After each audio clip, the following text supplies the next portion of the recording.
किंवा मंदार आणि तो अनुभव मला सांगाल का त्याबद्दल? मला कल्पना कुठून सुचली आणि कशी सुचली? चित्रपटात मी पाहिलं होतं नागिन. आणि हो नागिन डान्स त्यावेळेस नगीना पिक्चर आलेला होता, नुकताच येऊन गेला होता आणि तो इतका गाजलेला होता. त्या नगिनाच्या गाण्यावर मी डान्स करायची, परंतु माझ्याकडे नाग नव्हते त्यावेळेस, लेन्स नव्हत्या डोळ्यांच्या, तरी सुद्धा मी डोळे निळे शायनिंग मारून किंवा निळे आय शॅडोज लावून तो कार्यक्रम मी करायची. परंतु मला नागाचं, आमची पूनम आहे, माझी चुलत बहीण आहे पूनम थोरात, ती छोट्या तमाशामध्ये नाग डान्स करायची. आता ती कशी करत होती मला माहिती नाही, मी पाहिलं नाही. तिनं मला सांगितलं, अगं मंदाताई तू नागा बरोबर नाचशील का? हे बाई म्हटलं, तुला काही वेळ लागलं का? कुठली स्त्री किंवा पुरुष नाग म्हटले की घाबरणारच. आणि मग मला म्हटली मी घेऊन येते. तो नागाप्पा एक माणूस होता गारुडी, त्याला ती घेऊन आली. त्याने त्याच्या बरोबर 2 नाग आले, तर तो माझ्या समोर बसला आणि माझ्याशी बोलता बोलता त्यांनी तो नाग कधी काढला, जसं आपण हिप्नॉटिझम म्हणतो तसं त्यांनी मला केलं आणि तो नाग कधी काढून माझ्या ओट्यात ठेवला मला माहितच नाही. आणि त्या नागाने जेव्हा फुस केलं तेव्हा मी त्याच्याकडे पाहिल्यानंतर काय सांगू, अक्षरशः मी जाग्यावर सुसू केली. म्हणजे एकदम पुढ्यात तो नाग माझ्या तोंडासमोर एकदम.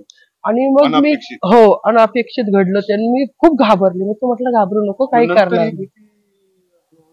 मग 15 दिवस मी त्या नागांबरोबर अशी बाजूनीच चालत होते. नंतर 16व्या दिवशी मी त्याला हात लावला. नंतर माझी भीड मेली. नंतर 7 नाग माझ्या बरोबर होते. रोज मी त्यांना आंघोळ घालायची, त्यांना अंडे द्यायचे, त्यांना स्वच्छ करायचं, त्यांना पाणी मारून मैत्री केली 7 नागांबरोबर आणि निभावली. अगदी मला काहीही त्रास न देता ते माझ्या बरोबर डान्स करायचे. तर एका नागाला माझी इतकी सवय झाली होती की तो मी फुंकर घातल्याशिवाय तो उठायचाच नाही. तो नागाप्पा म्हणत, तर काय जादू केली तू माझ्या नागावर, तर तुझी फुंकर, तुझा वास आल्याशिवाय तो उठतच नाही. म्हणजे नागांमध्ये भावना असतात तुम्ही त्या काळामध्ये अनुभवलं. आणि मग काही आम्ही असं ऐकलंय, पाटील होते पश्चिम महाराष्ट्रात, त्यांचं म्हणणं होतं की आम्हाला हीच मुलगी पाहिजे. हो हो हो बरोबर आहे. हो हो हीच मंदारानी पाहिजे. हो. त्यावेळेस तुम्हाला तोंडाला काळं लावून काय काय मला सांगा बरं.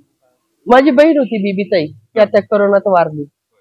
तिची भूमिका होती. आणि गाडी जवळ बसल्यावर वरतून एक बल्ली निसटली, ती तिच्या खांद्यावर पडली, तर तिचा खांदा थोडासा दुखावला गेला.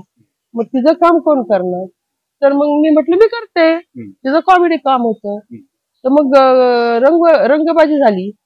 त्या मुलांनी असंच माझं राहणं पेहराव असाच होता. आणि त्यांनी मला दुपारीच त्या पाटला त्या मुलांनी पाहिलं होतं. तर तो रात्री आला. आमच्या त्या सोंगाड्याला खूप दारू पाजली. हा माळशिरस जवळ नातपुते, माळशिरसच आणि नातपुते तालुका आहे.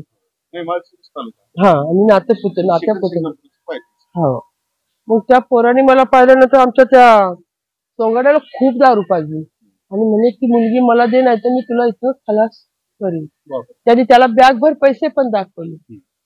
आता तो घाबरला, त्याला 2-3 झापडी याचा वाटला, मालकाची मुलगी, आमच्याकडे असा धंदा चालत नाही, आम्ही असं करू शकतो. त्याला त्यांनी 2-3 झापडी दिल्या. तो घाबरत आला. तेव्हा माझं बघण्यात काम चालू होतं. तो आला म्हणे, माझी आई होती त्यावेळेस, माझी आई पण मर्दानीच होती, ती कुणालाच घाबरत नव्हती. माझ्या आईला सांगितलं की असं असं झालं, ते मंदावर असं असं, ते पोरं डोक धरून आहे आणि ते तिला आता काहीतरी करतील. मग माझ्या आईनं माझा प्रवेश झाल्यावर मला मागं बोलवलं, काजळ फास म्हणली तोंडाला. मला काही कळालंच नाही की मला असं का म्हणतात की मला काजळ लावलं माझ्या तोंडाला सगळ्या. हो, तोंड पूर्ण काळं केलं, केस बिस असे विस्फुडून टाकले जसा विडीचा अवतार. आणि मला कॉट खाली लपवलं. माझ्या आईशी कॉटवर बसायची, त्या कॉट खाली लपवलं आणि बाजूनी सगळे कलावंतांचे बिछाने टाकले. माझी आई कॉटवर काठी बिठी घेऊन आणि ड्रायव्हर टाम्या वगैरे घेऊन त्यांच्या हातात प्रत्येक जण तत्परतेने तयार झाला की आता आपल्याला मारामारी करायची. त्यावेळेस ते कलावंत भेकड नव्हते, ते प्रेक्षकांना तोंड देणारे कलावंत होते. आजचे कलावंत पळणारे आहेत, ते कलावंत थांबवणारे होते. ते सगळे कलावंत, हो ते सगळे कलावंत. मग ते असे बॅटऱ्या लावून बघायचे. ते आले, ते प्रत्येकाच्या तोंडावर अशी ती पोरगी कुठे, आम्हाला ती पोरगी, त्यांचे हत्यार हातात काठ्या बिठ्या घेऊन आलेले. तो पाटलाचा मुलगा का कोण होता तो पण एकदम टाईट फिट. मग प्रत्येकाच्या तोंडात मी दिसले नाही, मी कॉट खाली होते, आई कॉटवर बसलेली होती. आई म्हणली बघ बाबा कुठं आहे का ती पोरगी, बघ तुला कोणती आवडली, आता काय करा तुमच्या गावात आहे. पण लक्षात ठेवा मला कांताबाई म्हणतात.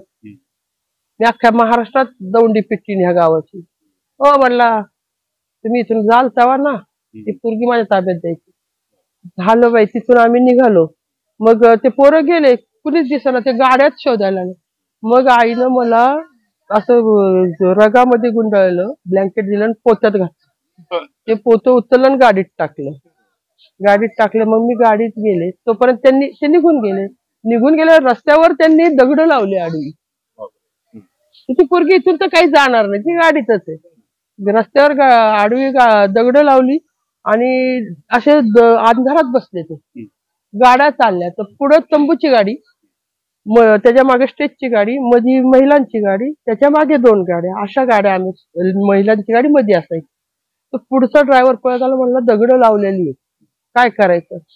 मग माझे मामा होते मॅनेजर बबनराव अडसरे म्हणून, ते पण वारले. तर ते म्हटले काय नाही, आता उतरा, जो सापडेल त्याला इतका ठोका, खलास झाला तरी चालेल.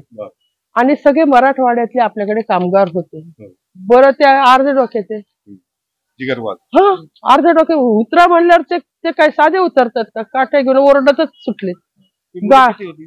ते 7-8 होते फक्त, आणि आपले 5-25 पोरं पळायला आले. ते पुढे आपले पोरं मागे. मग ते दगड हटवले, गाड्या याला लावल्या माळशिरसला पोलीस. नाही, मग त्याच्यानंतर आम्ही तिथे गेल्यानंतर तिथला PSI खूप चांगला होता, पाटीलच होतं त्यांचं आडनाव. त्यांनी गाड्या वगैरे लावल्यावर आईने गेली, म्हणली साहेब माझ्या पोरीवर असा असा प्रसंग आहे. मग मला खाली बोलवलं, त्यांनी मला आत बसवली, मला आत बसा. मग आईला मला आत बसवली आणि सगळ्या गाड्या लाईनीत लावून हत्यारबंद पोलीस गाड्यांच्या अवतीभोवती उभे केले. आणि जे आले त्यांना घाला गोळ्या म्हणून, मी बघतो पुढचं काय ते. मग आम्हाला 11 वाजेपर्यंत पोलीस स्टेशनला थांबलो आम्ही. मग आम्हाला त्यांनी चहा नाश्ता सगळं दिला त्या साहेबांनी. आणि मग पोलीस बंदोबस्तात आम्हाला नगरपर्यंत त्यांनी सोडलं. तिथून पुढे आम्ही आतापर्यंत ते गाव केलेलं नाही. आम्ही पाहिले 5,000 प्रेक्षकांसमोर तुमचा तो अवतार आणि तुमचं ते मॉरल किंवा त्याला नैतिक वजन म्हणतो, तुमच्या सांगण्यावर सगळे चिडीचूप बसले डोळ्याला. काय अविस्मरणीय प्रसंग विसरूच शकत नाही इथला माळेगाव मधलाच आमच्या परफॉर्मन्स लाईव्ह करताना मागे स्फोट झाला होता.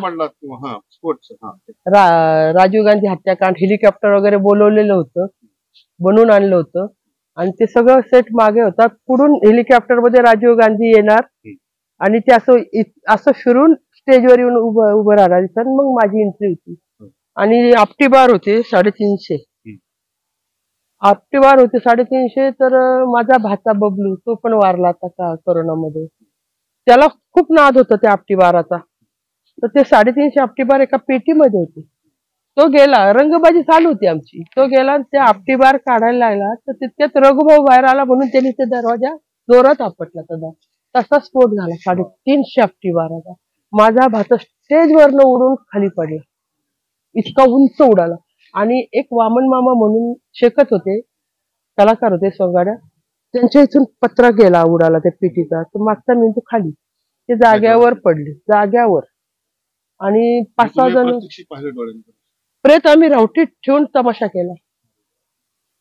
पण त्यावेळेस डिपार्टमेंट इतकं चांगलं होतं की आम्ही विसरूच शकत नाही तो क्षण. आणि ते लोक त्यांनी आम्हाला इतकं सहकार्य केलं की अँब्युलन्स त्यांनीच बोलवली, ते प्रेत तिथं त्यांनीच ठेवलं, पोस्टमार्टम रावटीत झालं.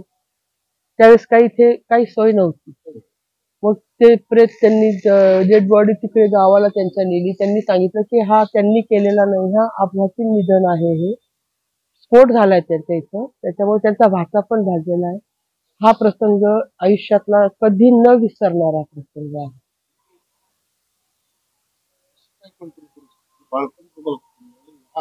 आत्मविश्वास कलेची, माझ्या आत्मविश्वासाची, हो स्वतःचा विषय आत्मविश्वास, माझ्या कलेची गुरु माझी आई.